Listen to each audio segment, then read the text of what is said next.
Tout ce qu'on peut nommer dans les cieux des cieux ne vient qu'au Père des cieux des cieux. Tout ce qu'on peut nommer dans les sept cieux ne vient qu'à Christ. C'est la parole de Dieu. Autorité, souveraineté, domination, puissance.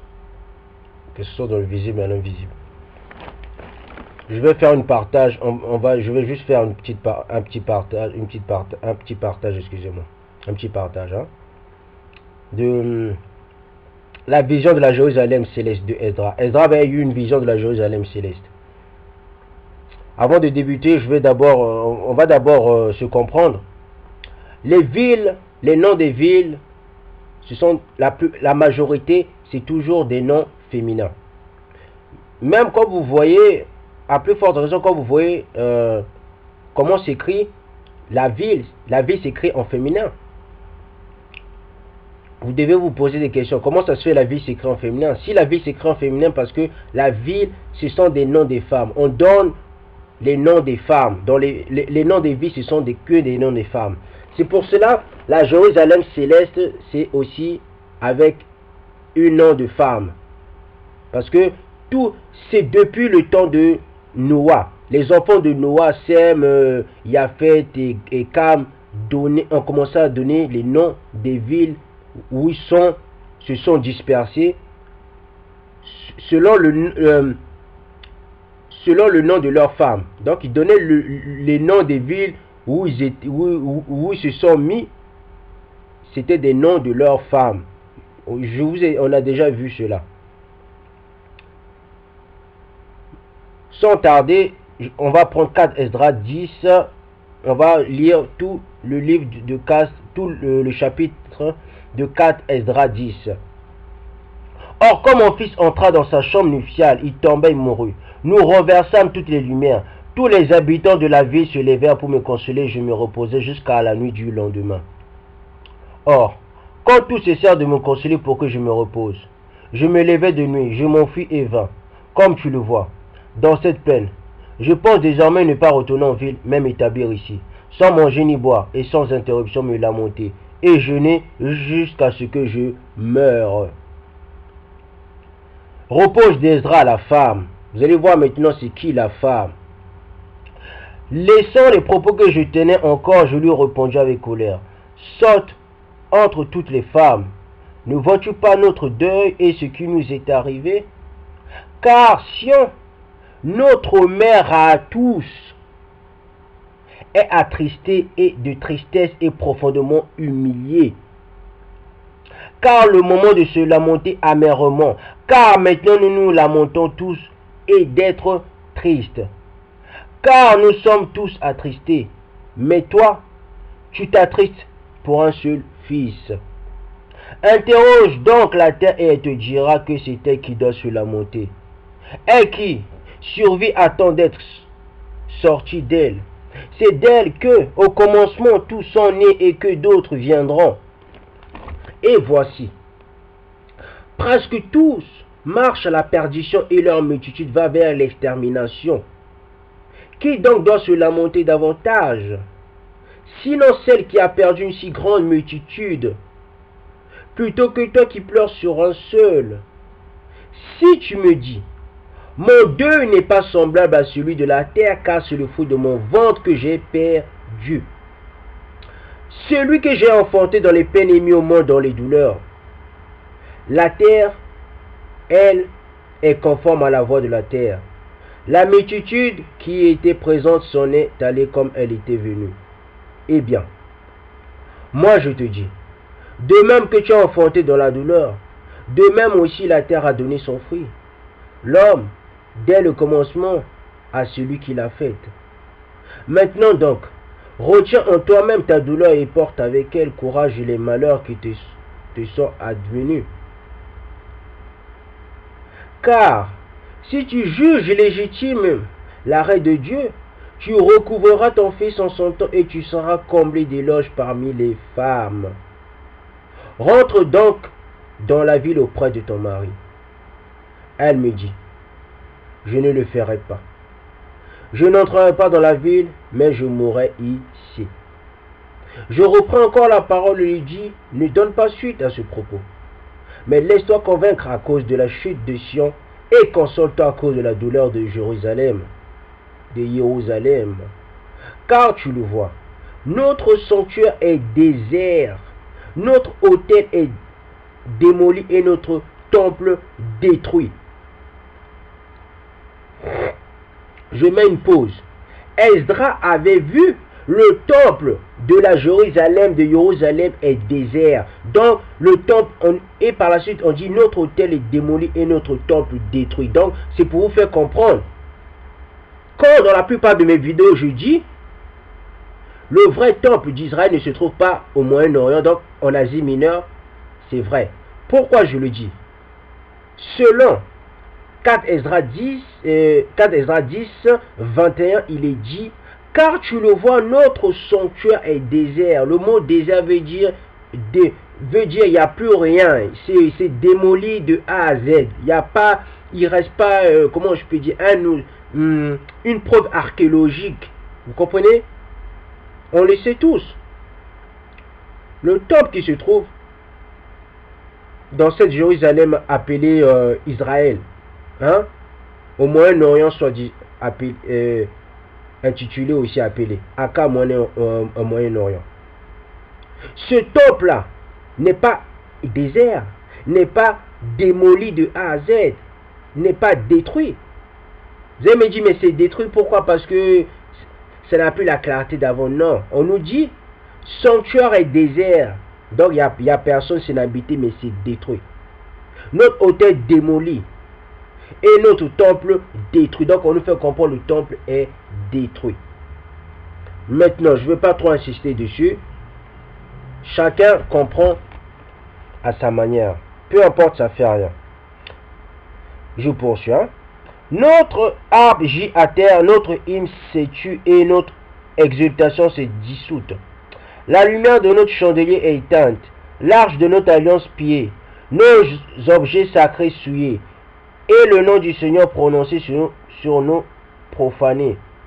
Nos hommes ont souffert l'outrage, nos prêtres ont été brûlés, nos lévites sont partis en captivité, nos vierges ont été souillées, nos femmes violées, nos justes ont levé, nos enfants livrés, nos jeunes gens réduits en esclavage, et nos braves privés de force.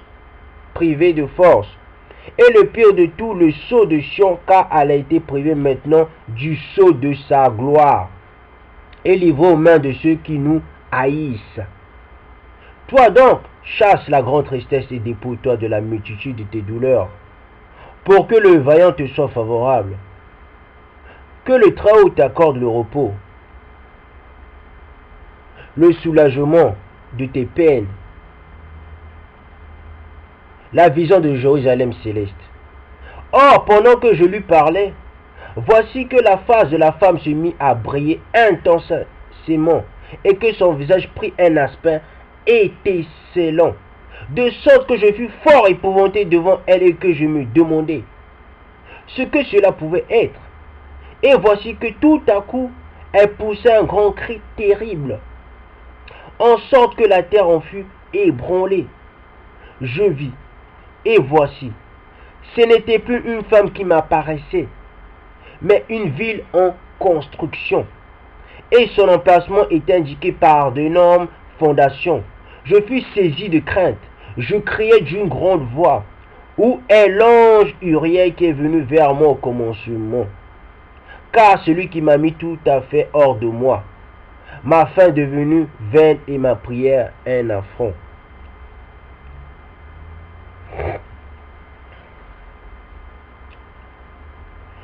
Comme je prononçais ces mots, voici que s'approcha l'ange qui était venu vers moi au commencement et me regarda.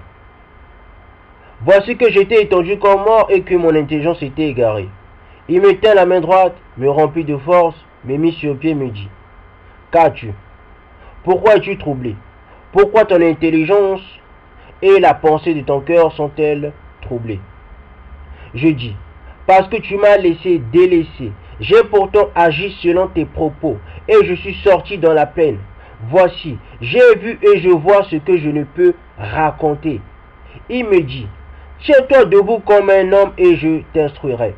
Je dis, parle, mon Seigneur, seulement ne me délaisse pas, afin que je ne meure pas avant l'heure car j'ai vu des choses que je ne connaissais pas, et j'entends des choses que je ne connais pas. Ou alors mon intelligence serait-elle abusée, mon âme reverrait-elle? Maintenant donc, je te supplie d'expliquer à ton serviteur pourquoi je suis hors de moi. Il me répondit, écoute-moi, je t'instruirai et je te parlerai de ce que tu crains. Car le Très-Haut t'a révélé de nombreux mystères. Il a vu ta droiture, car sans cesse tu t'affligeais pour ton peuple, et tu pleuras à cause de Sion. Voici donc l'intelligence de la vision. La femme qui t'est apparue à l'instant, tu l'as vue pleurer, et tu as commencé à la consoler. Mais maintenant tu ne vois plus l'apparence d'une femme. C'est une ville en construction qui t'est apparue. Elle t'a raconté le sort funeste de son fils. En voici la solution. Cette femme que tu as vue, c'est Sion, que tu aperçois maintenant comme une ville construite. Donc on nous fait comprendre, Sion c'est une ville et c'est une femme. Même le mot la ville, c'est au féminin. À l'ancien temps, nos patriarches à nous, hein, les enfants de Noé, Cam a construit des villes par rapport au nom de sa femme. Ses descendants aussi ont construit des villes par rapport au nom de ses femmes, de leurs femmes. Sem aussi, les Bantous, l'ancêtre des Bantous, Sem a construit aussi des villes par rapport au nom de sa femme et nos ancêtres par rapport au nom de leurs femmes. Et Yahvé c'est pareil. Vous comprenez? Ne vous étonnez pas si la Jérusalem céleste c'est représenté comme une femme.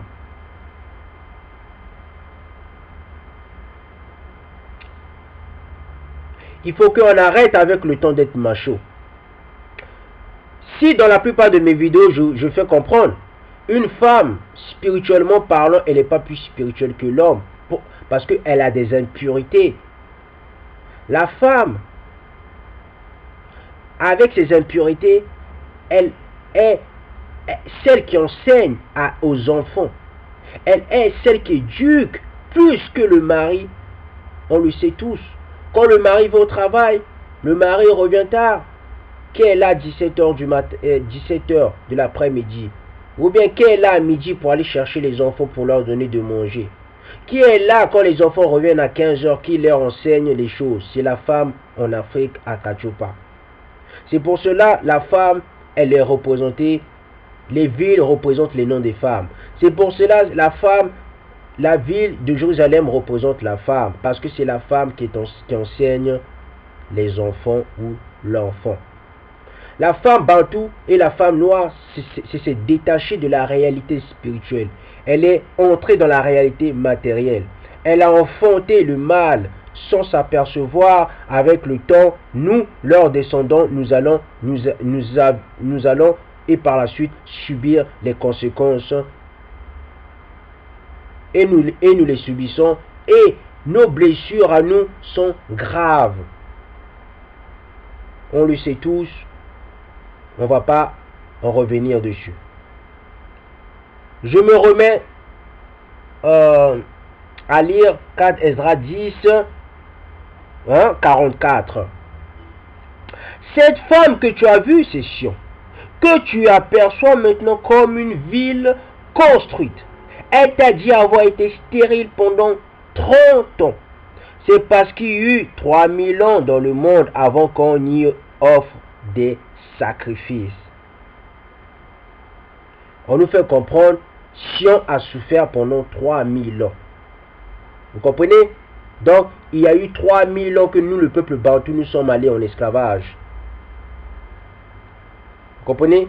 Les 3000 ans, ça représente les 4 esclavages. Donc, du temps des Mèdes et des Médo-Perses et de la Grecque et des Romains. Tout cela, ces 4 bêtes, ça fait 3000 ans que nous avons souffert. Vous comprenez? Je poursuis. C'est parce qu'il y a eu 3000 ans dans le monde avant qu'on y offre des sacrifices. Or, Au bout de 3000 ans, Salomon construisit la ville et offrit des sacrifices. Donc, au bout de 3000 ans, c'est Salomon qui a construit le temple et qui a fait les sacrifices. Ce fut alors le moment où la stérile enfanta un fils. Elle te a dit qu'elle avait nourri avec peine. C'était l'époque où Jérusalem était habitée. Et elle t'a dit, mon fils est mort en entrant dans sa chambre nuptiale. Ce malheur qui l'a frappé, c'était la ruine qui est devenue à Jérusalem.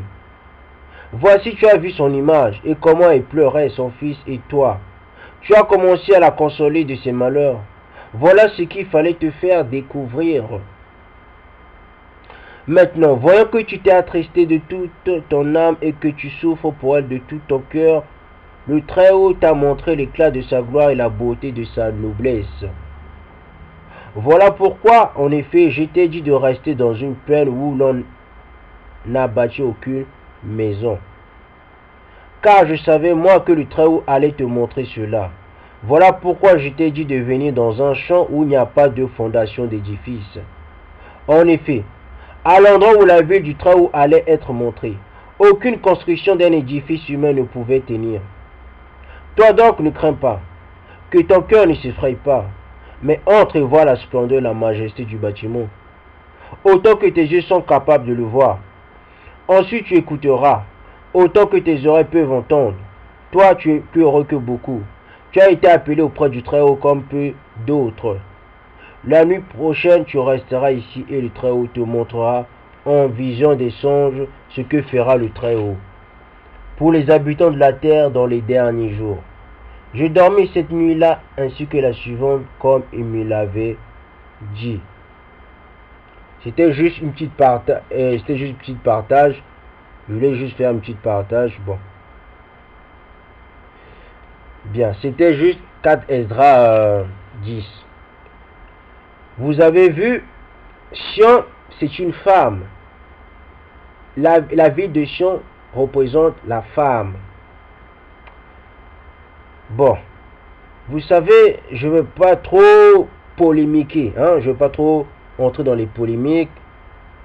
Ou bien je ne veux pas trop montrer du doigt la femme bantou. Je ne vais pas donner des conseils parce que les conseils, on demande des conseils. Celui qui donne des conseils veut dire une personne ou des personnes lui ont demandé des conseils.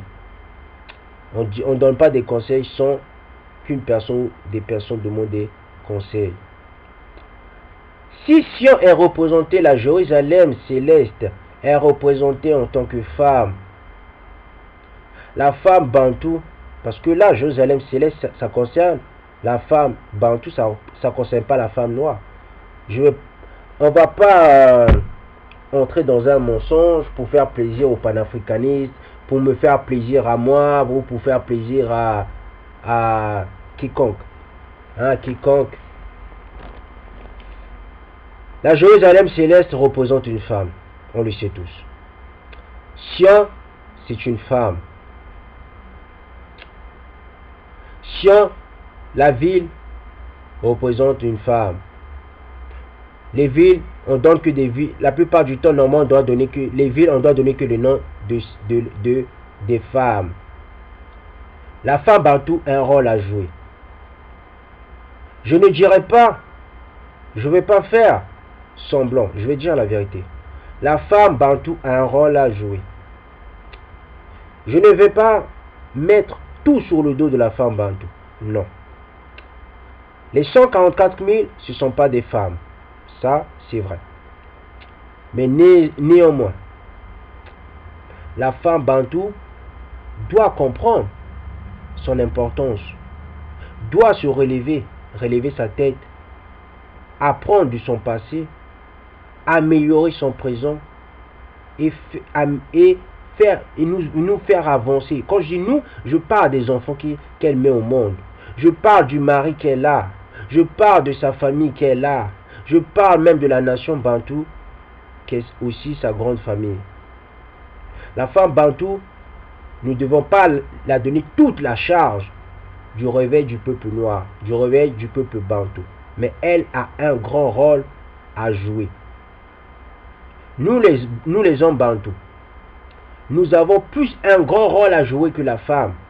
Mais la femme, elle a aussi un grand rôle à jouer. Ne dites pas la femme, oh la femme, elle doit que écouter les vidéos ou bien ne pas faire les vidéos. Non, elle doit faire les vidéos, mais elle ne doit pas faire les vidéos pour les hommes.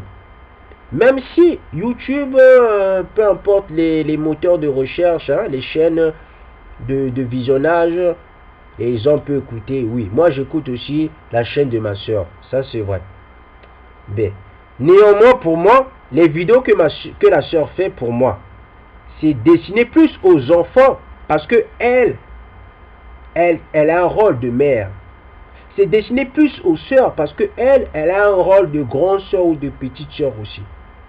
C'est destiné plus aux femmes qui ont des enfants parce que elle a un rôle de mère aussi. Pour moi, c'est ça. C'est destiné plus aux hommes qui sont égarés parce que elle a un rôle en tant que femme bantou.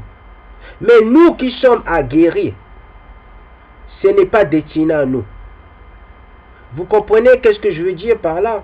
Nous ne devons pas dire, nous devons bien exposer pourquoi la femme bantou, elle a un rôle. Mais la femme bantou ne doit pas se croire au-dessus de l'homme bantou. Parce que chacun a son rôle à jouer. Si elle était au-dessus de l'homme bantou, les 144 000 devaient être des femmes. Vous comprenez? C'est pour cela il faut ne pas dire oui la femme elle est plus spirituelle. Non, parce que si elle était plus spirituelle que nous, elle n'aurait pas des impurités. Si elle était plus spirituelle que nous, elles n'auront pas des règles. Si elles étaient plus spirituelles que nous, les 144 000, ça allait être des femmes. Comme j'ai dit, c'est ce que je pense et c'est ce qui est vrai. Les pauvres femmes ne sont pas là pour faire ce que l'homme de la maison doit faire. Les pauvres femmes bantoues, elles ne sont pas là pour faire ce que nous, les hommes, nous devons faire depuis très longtemps. Vous comprenez? Ces femmes-là sont déjà bousillées. Ces femmes-là sont déjà attristées. Ces femmes-là sont déjà perdues. Il faut dire la vérité. La majorité des femmes bantoues sont perdues. Ces femmes-là sont déjà...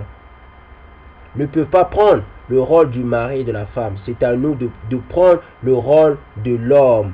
L'homme de la maison, l'homme de la nation, l'homme des Écritures, les hommes de la restauration. Mais tout va se passer selon Christ. Moi je sais dans le temps de la fin où nous sommes, c'est Michael qui doit venir. Moi je ne connais pas une autre personne. Moi ce que je sais dans le temps de la fin où nous sommes, ce sont les deux témoins qui doivent venir. Moi je ne connais pas après d'autres personnes. Les autres personnes qui vont venir, qui vont dire moi je ne suis pas là-bas. Moi je sais qu'au temps de la fin, ce sont les 144 000 qui doivent guérir le peuple israélite. Après le reste, moi je ne suis pas là-bas.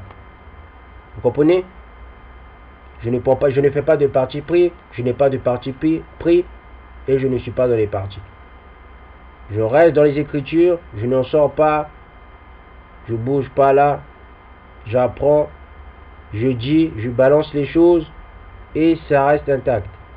Il n'y a pas d'autre solution.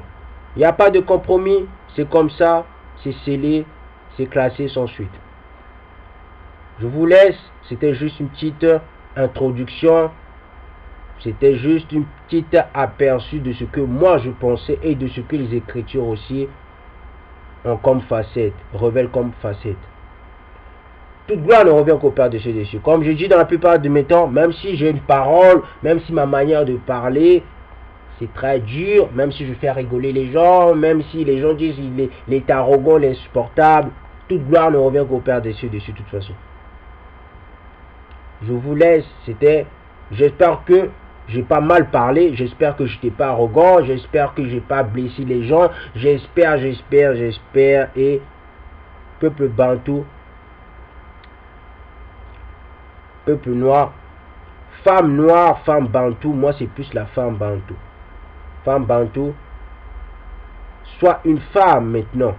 Ne sois plus comme une rebelle. Rebelle dans ton foyer, rebelle dans tout ce que tu fais. Je sais que c'est dur, je sais qu'on te maltraite, je sais que pour les autres tu es une poubelle, je sais que pour les autres tu ne vaux rien, tu n'as pas de valeur, ça je le sais. Si la plupart de mes temps, je vous indexe, car ceux qui ont de la valeur vaut plus que l'argent. Ceux qui ont de la valeur doivent donner de la valeur, doivent apporter de la valeur et doivent confirmer leur valeur. Donc moi je veux que vous confirmez votre valeur. C'est pour cela que je m'accentue la plupart du temps sur les femmes, parce que vous avez un rôle à jouer par rapport à tout ce que j'ai dit. Si pour vous c'est lourd, il va falloir que vous acceptez. Parce que la terre que Dieu vous a donnée, c'est une terre qui nécessite des sacrifices. C'est une terre qui nécessite l'obéissance à Dieu. C'est une terre qui nécessite le courage. Que tu sois un homme ou une femme, peu importe ton sexe, le courage. Je vais m'arrêter là. Je peux parler pendant des minutes, des heures. Le contexte sera toujours le même.